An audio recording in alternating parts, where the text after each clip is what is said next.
Hello my dear friends, you're in the Military Summary channel, and this video we're going to discuss the most important events that took place during the previous 12 hours. We have lots of very interesting updates, so let's start. And first we're going to talk about the conflict on the territory of Ukraine. During the previous nights, both the Russians and the Ukrainians once again attacked each other with hundreds of drones. And first let's talk about the Ukrainian attack. We have lots of very interesting updates. Right after the Ukrainians launched their massive attack, pro-Ukrainian sources published this picture, and this is the picture by the end of the 28th of April of 2026, somewhere around at 10 p.m. And here we can see the approximate routes of Ukrainian drones that were flying in the direction of the territory of Russia, deep inside of the territory of Russia. And several hours later, we start receiving first updates that the Ukrainians were attacking the central part of the Russian Federation. According to information we have, explosions were recorded on the territory of the city of Orenburg. The local sources stated that the Ukrainians attacked an oil base on the territory of the city. Furthermore, we had reports that the Ukrainians attacked the settlement of Orsk, which is located a bit to the east from the city of Orenburg. Here we can see the consequences of attack, a black smoke over some object of energy infrastructure. And the sources stated that the Ukrainians attacked the city of Perm. And as for this territory, we have lots of videos, lots of updates. It seems that the Ukrainians attacked another oil refinery or another object of fuel infrastructure of the Russian Federation. But we have lots of very interesting details and updates on this matter. Let's discuss everything in details. Once again, this is the picture that was published by pro-Ukrainian sources, and now we understand that most likely this route of attack was the main one. But this is approximately the routes of Ukrainian attack. This is it. And the question is how exactly the Ukrainians from this area managed to get the cities of Orenburg and the city and Orsk. And according to pro-Russian sources and according to different media, the Ukrainian drones moved further in the eastern direction. At some point, they entered the territory of the state of Kazakhstan, and somewhere in this area, the Ukrainians split their drones into several waves. The first wave went in the direction of the settlement of Orenburg. The second wave went in the direction of the settlement of Orsk, and the third wave was moving in the direction of the city of Perm. So these are the waves of attacks, and these are the targets that were attacked by the Ukrainians. And the most important thing is that the Ukrainians were attacking the territory of the central Russia using the airspace of Kazakhstan. And this information was confirmed by pro-Kazakh sources. We have a video published from the area of the settlement of Alimbetovka. This city is located along the border between the state of Kazakhstan and the Russian Federation. And in this video, we can see in the border village of Alimbetovka, Kazakhstan, near the city of Orsk, local residents reported a loud sound of a drone crashing, after which Kazakh security forces arrived in the area. So this is a very big scandal, political scandal, not just between the Russian Federation and Ukraine, but first of all between Ukraine and Kazakhstan. And obviously now the Russians has the right to demand Kazakhstan to bring down Ukrainian drones in their airspace. And if the Kazakhs are not able to do this, then most likely the Russians will do this by their own. So this is a very important situation, which first of all ruins or makes or worsen the relations between Ukraine and the state of Kazakhstan. So let's wait, of course, and see what is going to be the official position of Kazakhstan. Obviously, they will be forced to make a statement about the situation. Now let's move in the direction of the city of Tuapse. This morning we received additional updates. I would like to remind you that yesterday the Ukrainians attacked the city of Tuapse using hundreds of drones, and as a result of that attack, the city of Tuapse was hit very hard.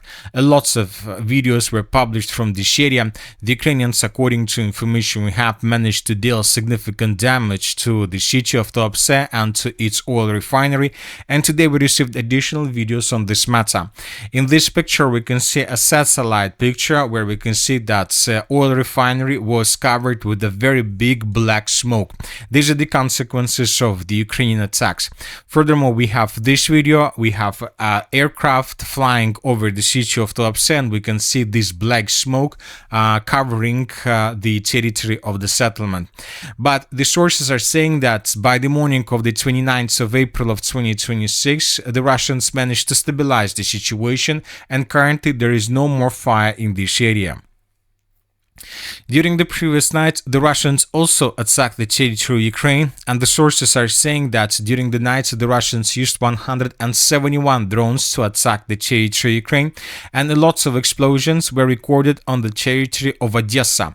We have lots of videos on this match, lots of explosions and so on, and furthermore, according to information we have, somebody attacked a vessel, a commercial vessel, near the Odessa infrastructure, near the port infrastructure of the city of Odessa.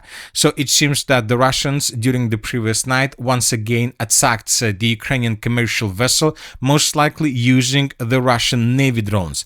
Furthermore, we had reports that the Russians were attacking the city of Dnipro, and we have this video published this morning by local sources. Furthermore, the Russians attacked Kharkiv. Here we have a video of explosion right after the Russians attacked some object of infrastructure. So we see that the Russians and the Ukrainians continue attacking each other, and in coming days we'll see more waves of attacks and more strikes. Furthermore, we believe that before May holidays the Russians will carry out another massive attack using hundreds of drones and dozens of missiles.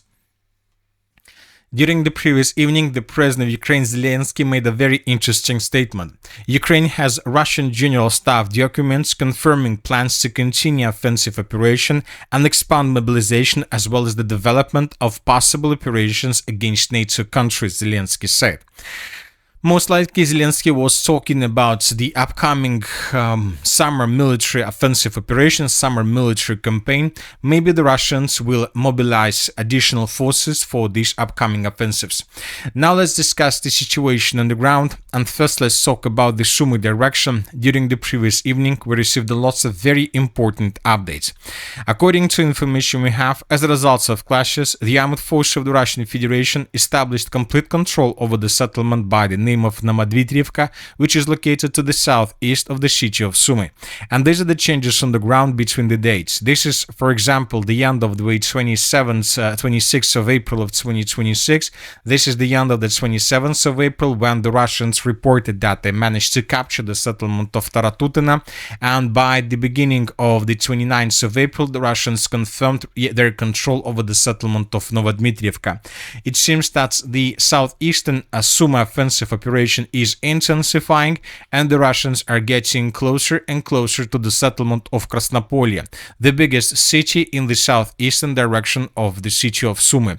If Russians capture the settlement of Krasnopolye, they will have a very big foothold before moving further in the northwestern direction with the purpose to attack the city of Sumy from the south.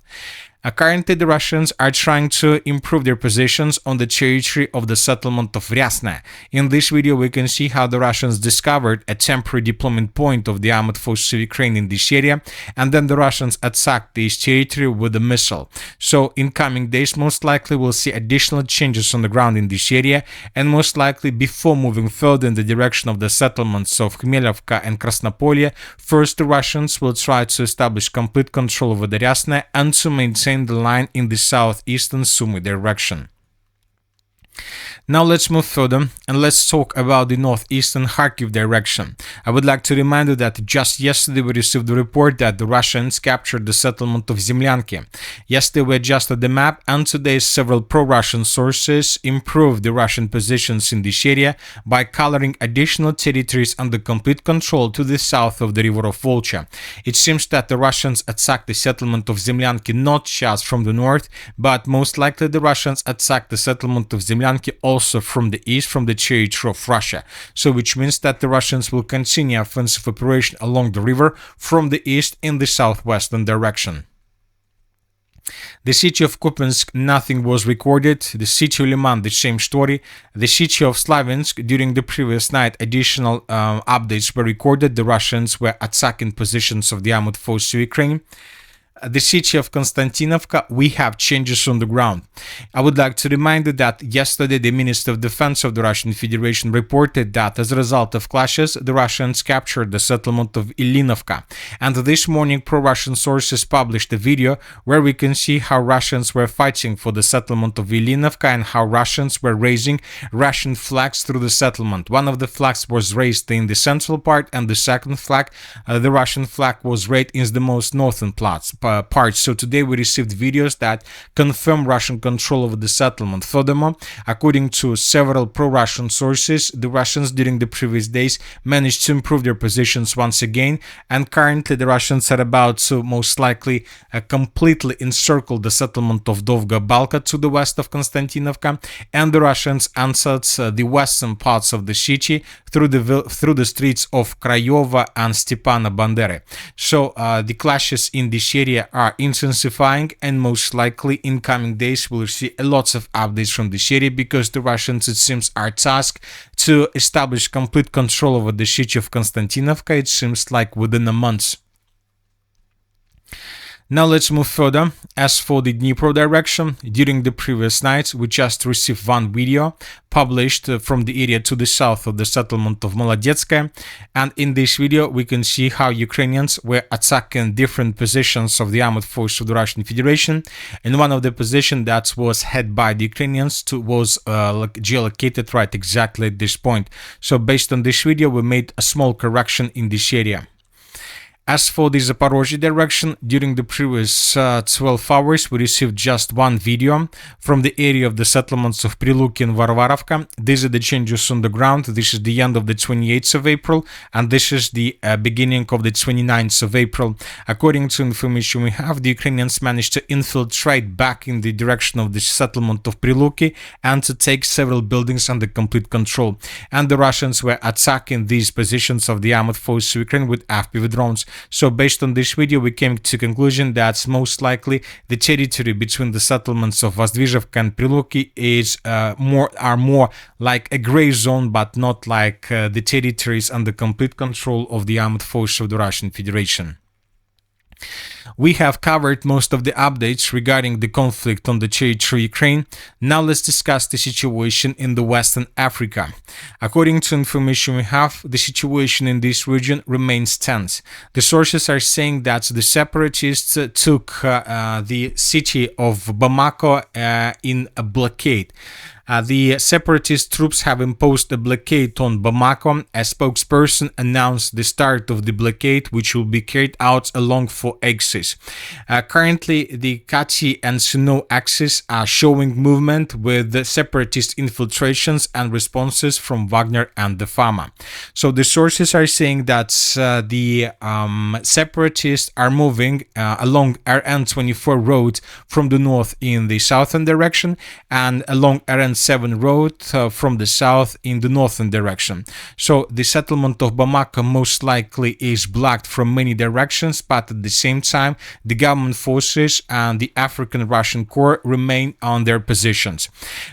Most likely the capital of Bamako is waiting when the Russians and the military forces finish regrouping in the northeastern and the eastern parts of Mali. Currently we continue receiving updates that both the Russians and government forces are retreating towards the settlement of Gaya with the purpose to cross the river of Niger, and from the let's say western bank of the river of Niger, the Russians and the government forces will continue moving further in the southwestern direction with the purpose to unblock the capital of Mali, Bamako, and to stabilize the situation in this region. At the same time, we continue receiving updates that the separatists continue taking one settlement under control after another, mainly in the eastern and the northeastern directions of the state of Mali. Today we are waiting for additional updates, because most likely the separatists will try to slow down the reinforcements that is moving from the eastern and the northeastern direction towards the capital of Mali, and most likely lots of ambushes are awaiting for the coalition while moving in the direction of the capital of Mali. Now let's discuss the situation in the Middle East. During the previous night, we received lots of very important statements, and probably the most important was made by the President of the United States of America. The President of the United States of America published a message in his social networks where he said that's no more Mr. Nice Guy. And of course, oil markets reacted instantly to the Trump's words that he would no longer be a Mr. Nice Guy, and oil prices began growing significantly. And right after the President of the United States of America made this statement, oil prices rose for at least 3%. And as of the moment when I started making this video, the oil prices had been on the level of $102.67 per WTI and $114 for Brent crude. And most likely the oil prices will continue growing. So all these things, all these messages made by the President of the United States of America came right after the end of the meeting between the King Charles III of the United Kingdom and the President of the United States of America. King Charles made a very interesting statement in the Congress of the United States of America. He said that the alliance that our two nations have built over the centuries and for which we are profoundly grateful to the American people is truly unique. So it means that most likely that's King of England, King of the United Kingdom, and the President of the United States of America managed to make a deal. According to this deal, most likely the United Kingdom will help the United States of America and Israel with unblocking of the Strait of Hormuz. In exchange, the President of the United States of America will continue supporting Ukraine with weapons, because this was also a part of a speech that was made by the King of the United Kingdom. Charles III called for Ukraine's protection from Russia in a speech to the US Congress. So most likely this is the situation. Meanwhile, both the Iranians and the Americans continue blockading each other. According to information we have, during the previous nights, in the Arabian Sea, U.S. Marines from the 31st Marine Expeditionary Unit boarded Blue Star 3, a commercial ship suspected of attempting to transit to Iran in violation of the U.S. blockade of Iranian ports. This video was published by pro-US sources. Here we can see how the operation was taking place. Later we received a statement made by the US Central Command. Furthermore, the Iranians continue blockade from their side, but we have reports that several ships linked to Russia, China were able to cross the Strait of Hormuz during the previous night. Furthermore, we received a report that Pakistan has opened 6 land corridors to Iran to bypass the US blockade, enabling the transit of more than 3,000 containers. And you know that a very interesting video was published on the border between Iran and Pakistan. I'm not sure whether this is a real video or not, but according to the author of this video, in Balochistan we can see thousands of Pakistanis with motorcycles and with bags with fuel. They're moving this fuel from the territory of Iran in the direction of Pakistan, not through the Strait of Hormuz, not through the Arabian Sea, but just on their own. So this is something new, and this is probably much more effective than pipelines, than vessels, ships, and so on. Just imagine yourself, thousands of Pakistanis are moving fuel from one side of the border to another. So the situation is very, very interesting. Once again, I'm not sure whether this is a real video or it's just something like AI created. Anyway, let's wait and see what is going to happen next. But once again, according to the President of the United States of America, there's going to be no more good guy, at least in the Middle East. And that's it for the short video. The Military with Summary channel reminds that we condemn any violence in the world. Thank you for watching. Subscribe to my channel, put your likes, join my Patreon, and have a good day. Bye bye.